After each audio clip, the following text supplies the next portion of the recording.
Hello everyone, मैं doctor प्रगति गुप्ता और आज इस वीडियो में हम बात करने वाले हैं ऑक्यूपेशनल थेरेपी और फिजियोथेरेपी के बीच में क्या डिफरेंस होता है। दोनों ही टर्म्स में बहुत माइनर सा एक डिफरेंस रहता है, उसी के बारे में हम डिस्कस करेंगे फर्दर इस वीडियो के अंदर।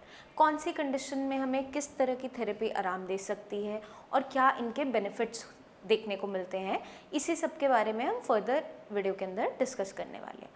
जब भी किसी को पैरालिसिस होता है, स्ट्रोक होता है, सबसे पहले जब वो डॉक्टर के पास जाता है, उसका जब मैनेजमेंट किया जाता है, उसके बाद क्या कह दिया जाता है, आप रिहैबिलिटेशन करवा लीजिए, आप फिजियोथेरेपी करवाइए।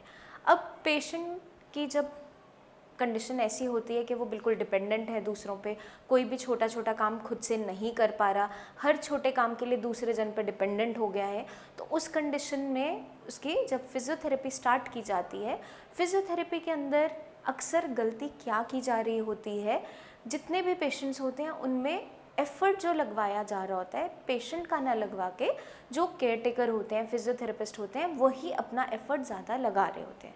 तो उस कंडीशन में पेशेंट का ब्रेन दोबारा से सीख नहीं पाता है, क्योंकि आपके हाथ पैर में कोई भी बीमारी कभी नहीं थी, आपके मसल्स बिल्कुल ठीक थे। स्ट्रोक होने के बाद ब्रेन में जब भी क्लॉट आया, हेमरेज हुआ, उसके बाद आपकी मांसपेशियाँ दोबारा से काम नहीं कर पा रही हैं। तो समझना ये ज़रूरी है कि जो पैरालिसिस बीमारी है वो हाथ पैर की बीमारी बिल्कुल नहीं है, वो एक ब्रेन का डिसऑर्डर है। ब्रेन के अंदर जब नुकसान हुआ, चाहे क्लॉट से या हेमरेज से, चोट लगने से, तब जाके आपकी बॉडी की फंक्शनिंग में लॉस आया है। तो जब भी आपकी बॉडी की फंक्शनिंग में ये लॉस आया है, इसकी रिकवरी करवाने के लिए ऑक्यूपेशनल थेरेपी मदद ज़्यादा करती है।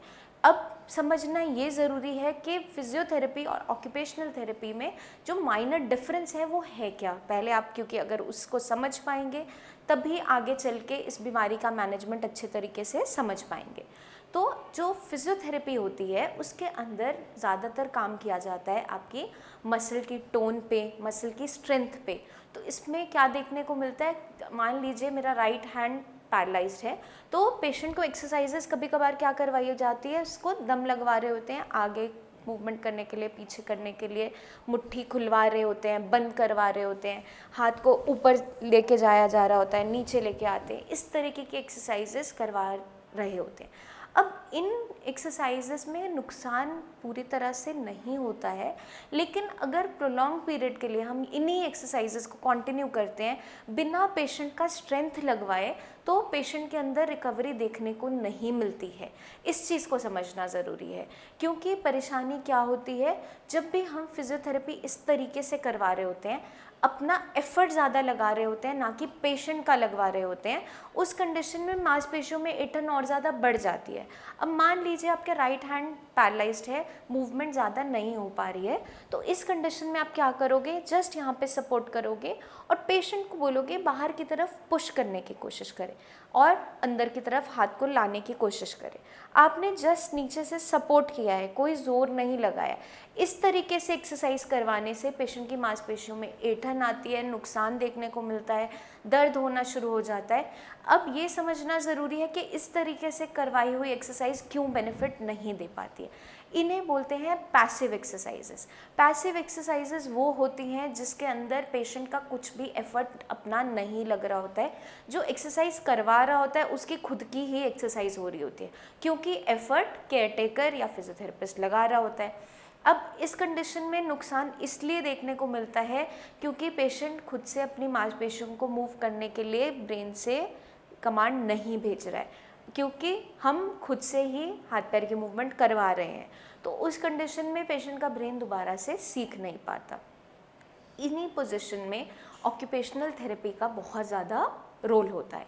अब ऑक्यूपेशनल थेरेपी और फिजियोथेरेपी में जो माइनर सा डिफरेंस है वो इतना ही है कि आपको कुछ ऐसी एक्टिविटीज़ दोबारा से ब्रेन को सिखानी है जिससे आपकी फाइन मोटर स्किल्स भी वापस आने लगे, आप अपने काम करने के लिए इंडिपेंडेंट होते चले जाओ।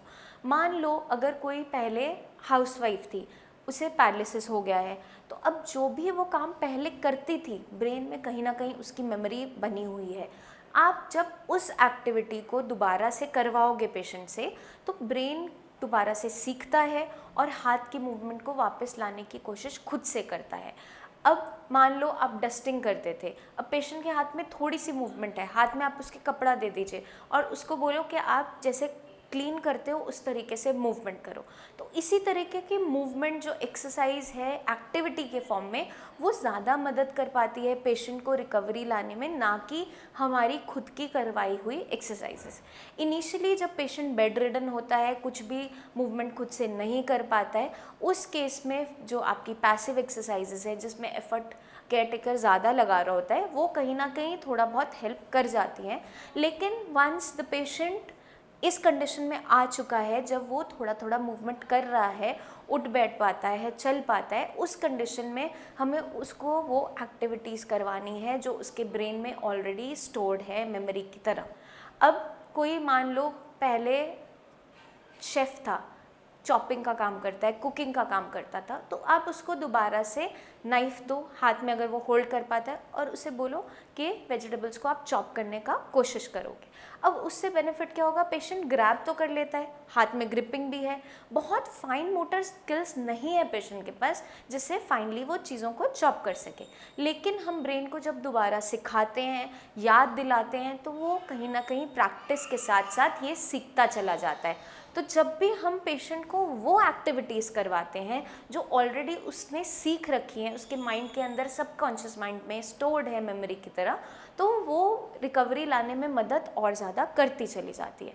इसलिए जब भी पेशेंट को हम एक्सरसाइज करवाते हैं, वो इस एक्टिविटी के फॉर्म में होनी चाहिए। अब मान लो पेशेंट को घूमना बहुत पसंद है, आप उसको अगर एक ही तरह से एक जगह वॉक करवाते रहोगे बार बार, वो थक हार के अपनी एक्सरसाइज करना छोड़ देता है।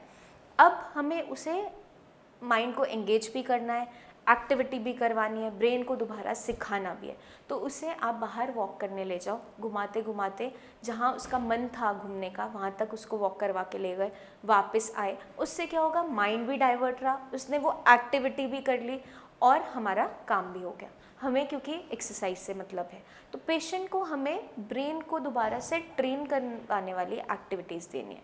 अब जैसे छोटे बच्चे होते हैं, जब हम उन्हें सिखाते हैं, उनको वर्ड फॉर्मेशन सिखाते हैं, लिखना सिखाते हैं, तो बार बार प्रैक्टिस से, रेपिटेशन से उनको हम सिखा रहे होते हैं।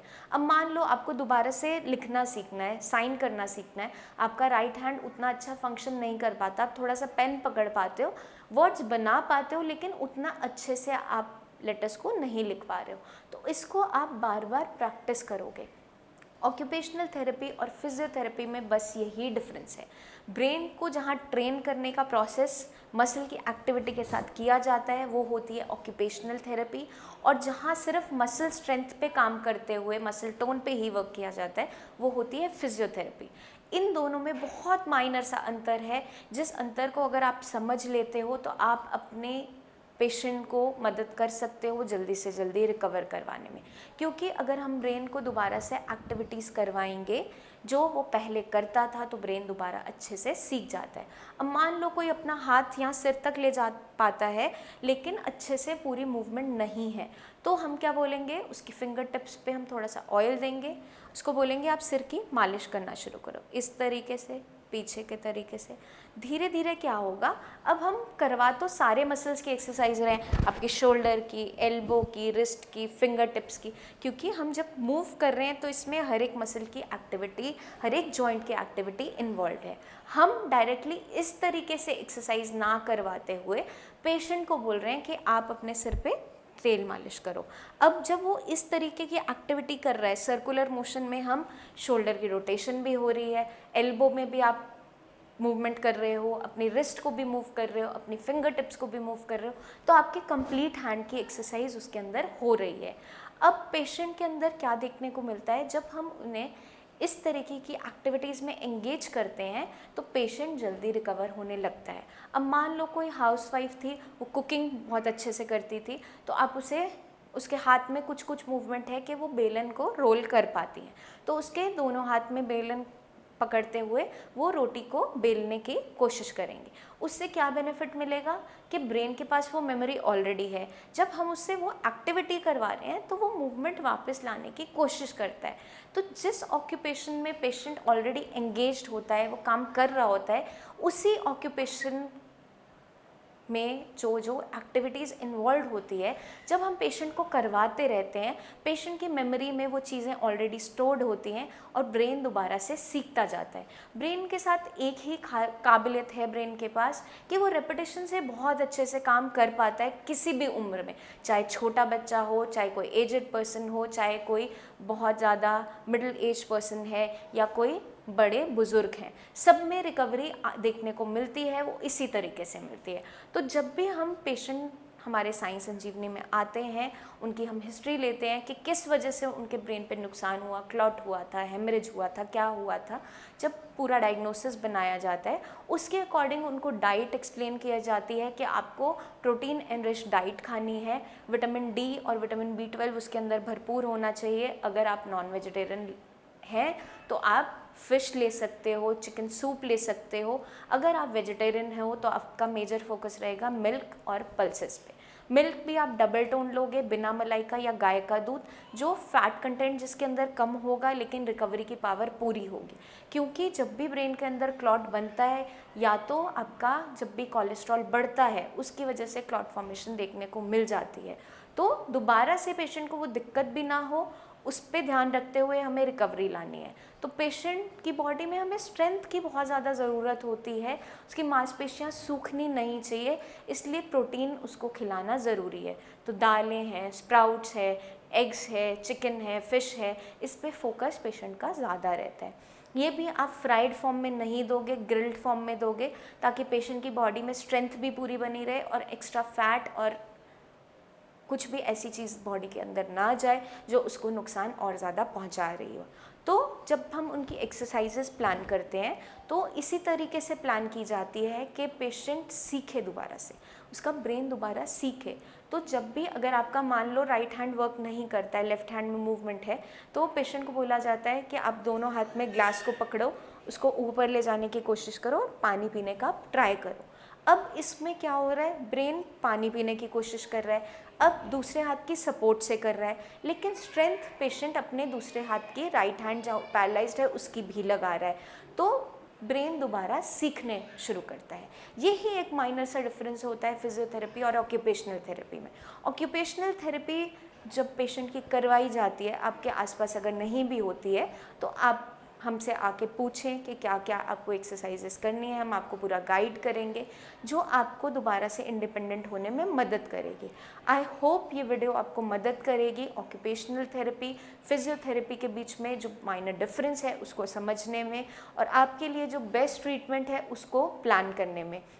आपके माइंड में फिर भी कोई डाउट्स रह जाते हैं अपनी कंडीशन को लेकर, अपनी एक्सरसाइजेस को लेकर, डाइट को लेकर, तो आप नीचे दिए हुए नंबर्स पे हमें कॉल करके हमसे बात कीजिए। मुझसे आप क्लिनिक पे आके अपॉइंटमेंट लेके मिल भी सकते हैं और अपनी छोटी वीडियो क्लिप बनाकर इस नंबर पर व्हाट्सएप भी कर सकते हैं। उस वीडियो को देखकर हम आपकी कंडीशन को असेस करते हुए जो आपका best to best treatment possible होगा उसको प्लान करेंगे। जल्दी ही मिलते हैं नेक्स्ट वीडियोस में, जिसमें मैं लेकर आऊँगी बहुत सी ऐसी टिप्स जो आपको पैरालिसिस से बचने में मदद करेंगी। तब तक के लिए आपको बस एक छोटा सा काम करना है, अपना खास ध्यान रखना है। Take care.